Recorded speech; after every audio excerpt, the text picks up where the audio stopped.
적어도 한 달 이상은 꾸준히 해보시는 걸 추천드려요. 저는 쿠팡을 다시 시작한 게 올해 5월 정도니까 한 3달 뒤에 매출이 많이 발생하기 시작했는데요.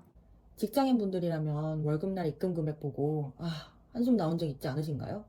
입금 되자마자 바로 다음날 카드값으로 빠져나가잖아요. 그때 생각하죠. 나도 뭐 부업으로 해볼까? 부수입 벌어볼까? 어디 돈 좀 더 벌 데 없나? 근로소득만으로는 절대 부자가 될 수 없다라는 말도 있잖아요. 아무래도 물가는 계속 오르는데 내 월급은 그대로고 국민연금은 오른다 그러고 건강보험료 오른다는데 수입은 그대로라 대출 이자도 내고 카드값도 내야 되는데 생활비가 여롭지 않게 느껴질 때가 있죠. 게다가 SNS에서 너도 나도 부수입 번다니까 나도 뭔가 해야 되나? 이런 위기감 느껴지셨던 적 있으신가요? 저도 사실 원래 부업이나 재테크에 대해서는 잘 몰랐는데 이게 될까? 라고 생각하고 직접 실행에 옮겼더니 되는 걸 보고 지금은 다양한 도전을 해보고 있어요. 그럼 제가 직접 해본 부수입 시리즈 부업 4가지를 알려드릴게요. 이건 실제로 실행에 옮겨서 1원 이상의 수익을 본 것만 말씀드리는 거예요. 제 소개를 먼저 드리자면 저는 네이버 경제 인플루언서로 활동 중이고 직장을 다니면서 아이를 키우고 있는 워킹맘입니다. 자, 그럼 4가지 알려드릴게요. 첫 번째, 블로그. 요즘 블로그 하는 분들이 많으실 텐데요. 블로그는 크게 수익화 단계를 전 4가지로 보고 있어요. 애드포스트, 체험단, 원고료, 그리고 끝판왕은 강의나 전자책. 애드포스트 수입은 많은 분들이 알고 계실 텐데 블로그를 하면 포스팅 하단에 실리는 광고를 말해요. 이 광고를 누군가 클릭하면 나에게 수입이 발생하는 구조예요. 애드포스트 수입을 늘리려면 방문자가 무조건 높아야 해요. 이건 제가 해봤으니까 말씀드릴 수 있는 거예요. 얼마 전 방문자 18,000명을 찍었는데 이때 애드포스트 수입이 3만 얼마였어요. 이건 블로그 주제별로 다를 테니까 참고로만 알아주시면 될 것 같아요. 블로그 방문자를 높이는 방법은 추후 다른 영상에서 말씀드릴게요. 궁금하신 점은 아래 댓글 남겨주세요. 그래서 저는 하루 방문자 평균 10,000명 정도고 이렇게 했을 때 수입은 하루 10,000원에서 30,000원 정도 벌고 있어요. 한 달로 치면 약 30만원에서 50만원 사이 될 거예요. 그리고 체험단. 이건 체험단 사이트나 어플에서 직접 신청하는 거예요. 내 블로그 지수나 혹은 내 블로그에 쓰여진 글을 보고 뽑히는 경우가 있으니까 블로그에 글이 어느 정도 쌓여야겠죠?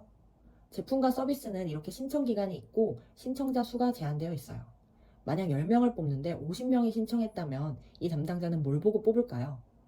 블로그 방문자 수나 어떤 키워드로 상위 노출될 수 있는지를 보고 뽑겠죠? 그래서 블로그를 처음 시작하신 분들이라면 경쟁도가 낮은 제품이나 서비스를 신청하면 뽑힐 확률이 높을 거예요. 그리고 레뷰나 디너의 여왕 같은 유명한 체험단 어플도 있지만 새로 생긴 체험단 사이트나 어플을 검색하셔서 하는 방법도 추천드려요. 만약에 내가 미용실 체험단을 해보고 싶다. 그러면 구글에서 내가 사는 지역 혹은 가보고 싶은 지역, 미용실 체험단 이렇게 쳐보세요. 이렇게 각 사이트가 나오는데 내가 몰랐던 새롭게 오픈한 체험단 사이트들도 나오죠. 물론 모집 기한이 끝난 글이 나올 가능성이 높은데요. 그래도 이게 왜 좋냐면 남들이 모르는 체험단 사이트를 발견할 수 있어요. 그러다 보니까 경쟁률이 아무래도 적겠죠? 이건 제가 진짜로 이렇게 해보고 경험한 거라 말씀드리는 거예요. 원고료. 원고는 누가 받는 걸까 궁금하신 분들이 있을 거예요. 이건 방문자가 높으면 자연스럽게 마케팅 업체에서 연락이 와요. 그러니까 블로그를 하려는 분들은 방문자를 먼저 높이는 걸 적극 추천드려요. 애드포스트 수입이 높아질 뿐 아니라 원고 협업의 기회도 많아지는 거죠. 저는 한 건당 10만원에서 50만원 사이로 원고료를 받아봤고 지금도 하고 있어요. 여기서 중요하게 아셔야 할 점은 댓글로 원고를 제공해 드릴 테니까 글 써주시면 한 건당 10,000원에서 30,000원 드리겠습니다. 이런 거 있죠? 이건 아니에요. 이런 거 말고 나중에 방문자 수가 높아지거나 블로그 지수가 높아지면 마케팅 업체에서 제들로 메일로 요청이 이렇게 와요. 그리고 강의나 전자책. 블로그를 하다 보면 강의하시는 분들이 좀 있죠? 어느 정도 수익화를 이루면 자연스럽게 그 단계까지 가게 되는 것 같아요. 왜냐하면 그 방법이 궁금한 사람들이 있으니까요. 마치 우리가 학교 다닐 때 공부 잘하고 싶어서 학원 다니는 거랑 똑같아요. 선생님을 찾는 거죠. 저는 강의도 제대로 된 강의라면 추천하는 편이에요. 처음부터 이리저리 헤맬 바엔 각 잡고 제대로 하는 게 좋아요. 블로그는 여기까지 하고 두 번째, 위탁 판매. 지금 저는 쿠팡 위탁 판매를 하고 있어요. 지난달에만 월 매출이 200만 원까지 올렸고 9월에는 더 오를 것 같아요. 왜냐면 상품을 계속 찾아서 올릴 거거든요. 이것도 내가 하면 될까라고 고민할 시간에 그냥 바로 쿠팡 입점하고 상품 올리기 시작했어요. 사실 저는 20년도부터 시작했는데 처음엔 스마트 스토어로 시작했거든요. 아이템 스카우트에서 키워드 찾으라고 해서 키워드 찾고 그 다음에 상품 찾으라고 해서 도매매에서 상품 찾았어요. 그 다음엔 도매매에 있는 상세 페이지 있죠. 그걸 그대로 올렸어요. 근데 좀 팔리는 거예요, 진짜. 그래서 상세 페이지를 수정했어요. 미리 캔버스에서 템플릿 찾아가지고 수정했는데 더 잘 팔리는 거예요. 그래서 또 그때 깨닫게 됐죠. 아, 이게 되는구나. 내가 그냥 평범한 직장인이어서 회사에서만 돈을 받는 줄 알았는데 밖에서도 돈을 벌 수 있구나. 특히 위탁 판매는 저는 제대로 해보고 싶은 마음이 있는데요. 내 상품을 만들어서 브랜드화도 하고 마케팅도 해보고 싶어요. 중국 사입까지도 언젠간 해보고 싶은데 할 수 있겠죠? 세 번째, 전자책. 이것도 본인의 재능을 글로 적어서 판매를 하는 건데요. 난 재능이 하나도 없는데? 라고 생각하지 마세요. 주제는 다양해요. 어떤 전자책을 쓸까 고민되시면 대표적인 전자책 판매 사이트 크몽에 들어가셔서 이렇게 주제를 살펴보세요. 전자책 메뉴를 누르고 사람들이 어떤 주제로 판매를 하고 있는지, 내가 쓸만한 주제가 있을지 살펴보세요. 블로그, 애드센스, 유튜브, 입시 노하우, 자소서, 대기업 취업, 영어 등 다양한 분야로 판매가 되고 있으니 한번 도전해보세요. 전 블로그에 대한 이야기로 전자책을 판매해서 수익화를 이뤘는데요. 이것도 초반에만 글 쓰는데 에너지를 투자하면 되니 자는 동안 돈이 들어오는 파이프라인 중 하나겠죠? 마지막, 공모주 청약. 공모주란 증권시장에 처음 등록할 때 발행되는 주식을 의미해요. 왜 기업이 상장을 하냐? 회사를 운영하려면 자본금이 필요한데 누군가에게 투자금을 받아서 사업을 더 확장시키면 좋겠죠?